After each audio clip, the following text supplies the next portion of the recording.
Hello viewers, আসসালামু আলাইকুম। গরমকালে আমাদের স্কিন কেয়ার রুটিনটা পরিবর্তন করতে হয়। আর যারা কিনা ত্বক ফর্সা করার জন্য ব্যাটনোবেটের প্রোডাক্টগুলো ব্যবহার করো, তাদের জন্য আজকের এই ভিডিওটি খুবই ইম্পর্টেন্ট হতে চলছে। কারণ আজকে আমি তোমাদের সাথে শেয়ার করব এই গরমকালে তোমরা ব্যাটনোবেট এন্ড ক্রিম নাকি ব্যাটনোবেট অয়েন্টমেন্ট করবে, যা কিনা তোমাদের ত্বককে 10 দিনে ফর্সা করতে সাহায্য করবে। এজন্যই তোমাদের সঠিক ব্যবহারের সময় জানতে হবে, তাহলে তোমাদের স্কিনকে ফর্সা করতে পারবে। আমরা সাধারণত কমন একটা ভুল করি যে ক্রিম বা অয়েন্টমেন্ট যে কোনো একটি ব্যবহার করি, এটি একদমই করবে না। তাই আমাদের আগে জানতে হবে ব্যাটনোবেট অয়েন্টমেন্ট এবং ক্রিম কখন ব্যবহার করতে হবে, এবং এই ক্রিম এবং ব্যাটনোবেট ক্রিম এবং ব্যাটনোবেট সিএল অয়েন্টমেন্টের মধ্যে পার্থক্য কী কী, এবং সঠিক সময় সঠিকটি ব্যবহার করতে হবে, তাহলেই তোমরা একটি ভালো রেজাল্ট পাবে। আর আজকের এই ভিডিওতে আমি তোমাদের সাথে শেয়ার করব এই গরমকালে তোমরা এই ক্রিম নাকি অয়েন্টমেন্ট কোনটি ব্যবহার করবে। তাই ভিডিওটি স্কিপ না করে সম্পূর্ণ ভিডিও দেখতে থাকো। এতে করে তোমরা সঠিক প্রোডাক্টটি ব্যবহার করে অল্প দিনের মধ্যে ত্বককে ফর্সা করতে পারবে।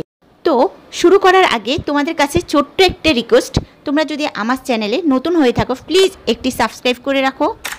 তো চলো জেনে নেওয়া যাক এই গরমকালে ব্যাটনোবেট এন্ড ক্রিম নাকি ব্যাটনোবেট সিএল অয়েন্টমেন্ট কোনটি ব্যবহার করবে তোমরা। ব্যাটনোবেট এন এবং ব্যাটনোবেট সিএল অয়েন্টমেন্ট দুইটি ফার্মাসিউটিক্যাল প্রোডাক্ট এবং বাংলাদেশি পণ্য। ব্যাটনোবেট এন ক্রিমটির মূল্য হচ্ছে 40 টাকা, ব্যাটনোবেট সিএল অয়েন্টমেন্ট এটির মূল্য হচ্ছে 45 টাকা। এই দুটো একই প্রোডাক্ট এবং একই জিনিস হলো, এই দুটোর মধ্যে কিছু পার্থক্য রয়েছে। আর এই দুটোর পার্থক্যর কারণে এগুলোর ব্যবহার বিধি এবং কিছুটা কার্যকারিতাও অন্যরকম হয়ে থাকে। আর তোমরা যদি ভালো ফলাফল পেতে চাও তাহলে তোমাদের জানতে হবে যে ব্যাটনোবেট এন ক্রিম এবং ব্যাটনোবেট সিএল ক্রিমটি গরমকালে নাকি শীতকালে কোন সময় ব্যবহার করলে সবচেয়ে ভালো রেজাল্ট পাওয়া যাবে। ব্যাটনোবেট এন ক্রিম মানে এটা হচ্ছে একটা ক্রিম জাতীয় প্রোডাক্ট।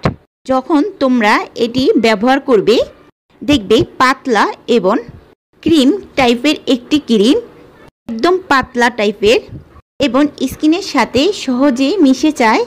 আমরা সাধারণত ক্রিম ব্যবহার করলে যেমন স্কিনের সাথে সহজে ক্রিমটা অ্যাবজর্ব হয়ে যায়, ঠিক ব্যাটনোবেট ক্রিমটিও আমাদের স্কিনের সাথে সহজে অ্যাবজর্ব হয়ে যাবে। অন্যান্য ক্রিমের ন্যায় এই ক্রিমটির অপর দিকে ব্যাটনোবেট সিএল অয়েন্টমেন্ট এটি যখন তোমরা স্কিনে ব্যবহার করবে তখন দেখবে ত্বকে তেল তেল ভাব চলে আসে এবং স্কিনটা মনে হয় তৈলাক্ত, এবং এটি ব্যবহারের ফলে তোমাদের স্কিনটা অতিরিক্ত ঘামাবে। তাই গরমকালে এটি ব্যবহারের ক্ষেত্রে খুবই টাফ হয়ে যায়। এমনিতেই আমাদের গরমকালে স্কিনটা অতিরিক্ত ঘামায়, তার মধ্যে এই ক্রিমটি ইউজ করলে আমাদের স্কিন তো অবস্থা আরও নাজুক হয়ে যাবে। তাই তোমরা যারা চাচ্ছ ত্বক ফর্সা করার জন্য এই দুটো ক্রিমের একটি ক্রিম এই ব্যবহার করবে, তাহলে আমি বলবো এই গরমকালে তোমরা ব্যাটনোবেট এন ক্রিমটি ইউজ করো। কারণ ব্যাটনোবেট সিএল অয়েন্টমেন্টটা শীতকালের জন্য বেস্ট হবে। তবে এই ক্রিম দুটোর মধ্যে একটির মধ্যেও লেখা নেই যে গরমকালে এবং শীতকালে ব্যবহার করতে পারবে। ব্যাটনোবেট এন ক্রিম এবং ব্যাটনোবেট সিএল অয়েন্টমেন্ট দুটো কিন্তু ত্বক ফর্সা করার ক্ষেত্রে কাজ করে। এই দুটো ক্রিমের কাজ কিন্তু একই, কিন্তু সময়বিধিটা আলাদা। তোমরা নিয়ম মেনে ব্যবহার করো, আশা করা যায় ভালো একটি রেজাল্ট পেতে পারো। আর তোমাদের যদি কোনো কিছু জানার থাকে অবশ্যই আমাকে কমেন্ট করতে পারো। ধন্যবাদ সবাইকে।